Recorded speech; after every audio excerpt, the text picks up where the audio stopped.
aplikasi DFS di sini adalah menemukan semua simpul yang dapat dijangkau dari simpul awal yang diberikan, menguji apakah suatu graf terhubung, dan menemukan semua komponen yang terhubung dalam graf, menemukan jalur antara dua simpul yang diberikan, dan menemukan siklus dalam graf. Sementara aplikasi BFS memeriksa apakah graf terhubung, menghitung spanning forest graph, menghitung tiap vertex dalam graf, jalur dalam jumlah edge minimum antara vertex awal dan current vertex, atau ketiadaan path, menghitung cycle dalam graf atau ketiadaan cycle. Selanjutnya, algoritma Dijkstra dan Floyd-Warshall untuk pencarian jalur terpendek. Nah, algoritma Dijkstra ditemukan oleh H. W. Dijkstra merupakan algoritma untuk menemukan jalur dengan biaya terendah, yaitu rute terpendek antara simpul tersebut dengan setiap simpul lainnya. Algoritma ini juga dapat digunakan untuk menemukan jalur terpendek dari simpul asal ke simpul tujuan dengan cara menghentikan algoritma ketika jalur terpendek simpul tujuan telah ditemukan. Salah satu komponen algoritma ini adalah graf dan matriks ketetanggaan.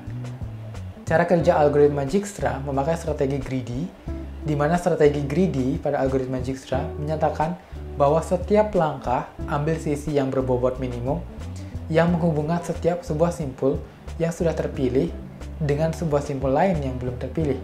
Lintasan dari simpul asal ke simpul yang baru haruslah merupakan lintasan terpendek antara semua lintasan ke simpul-simpul yang belum dipilih.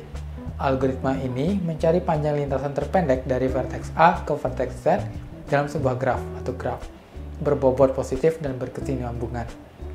Nah, di sini misalnya ada contoh, kita memiliki simpul V1, V2, V3, V4, V5, V6, dan V7. Setiap simpul di sini dihubungkan dengan hubungan yang memiliki nilai ada 5, 7, 12, 1, dan seterusnya. Nah, di sini kita mencari hubungan dari V1, misalnya kita mau ke V7, kita mencari yang mana akan memberikan kita nilai panjang terendah. Misalnya dari V1 ke V3, dari V1 itu ada pilihan 5, 7, dan 12. Maka kita memilih yang paling pendek, 5. Berarti kita ke V2 dulu. Nah, di V2 kita memiliki pilihan 1 dan 6.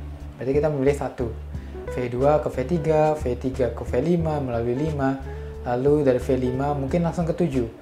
Walaupun mungkin kelihatannya dia lebih banyak, kadang-kadang itu yang lebih pendek.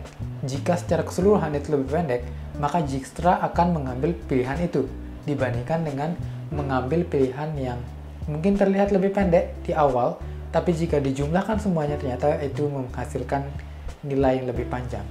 Jadi di sini Dijkstra menghitung semuanya lalu mencari nilai mana yang akan menghasilkan nilai terendah atau nilai terpendek. Yang kedua ada Floyd-Warshall. Algoritma ini adalah algoritma untuk menemukan jalur terpendek dalam grafik tertimbang dengan bobot tepi positif atau negatif, tetapi tidak ada siklus negatif. Algoritma ini membandingkan semua jalur yang mungkin melalui grafik antara setiap pasangan simpul.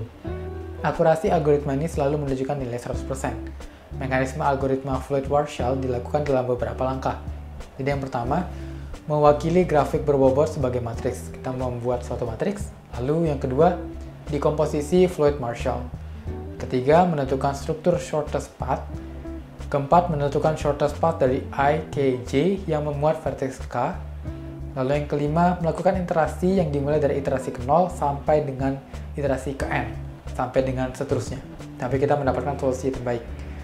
Hasil akhir dari algoritma Floyd-Warshall adalah matriks dengan iterasi ke N. Dari matriks ke N ini dapat dilihat shortest path untuk setiap vertex pada suatu graf.